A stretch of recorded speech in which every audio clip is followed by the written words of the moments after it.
Sindh high court ने police एहलकार कत्ल case की समाअत की। कदम तंजीम के कारकुन की उम्र कैद की सजा कल अदम करार दे दी। अदालत ने इस्तिगासा के इल्जामात साबित न होने पर सजा को मुस्तरद कर दिया।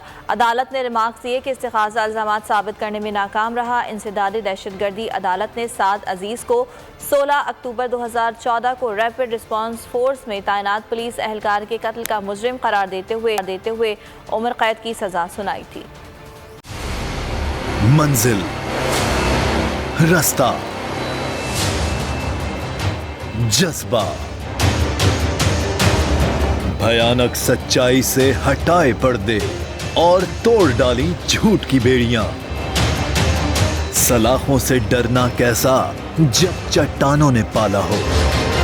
इमरान खान बोल के साथ जुम्मे से इतवार रात 10 बजे सिर्फ बोल न्यूज पर। सबसे ज्यादा व्यूज, सबसे ज्यादा रील्स और सबसे ज्यादा रेटिंग के साथ बोल अब भी नंबर 1 पोजीशन पर बरकरार। अगर आपको ये वीडियो पसंद आई तो लाइक पर क्लिक करें, सब्सक्राइब करें और बेल दबाएं ताकि कोई खबर रह न जाए।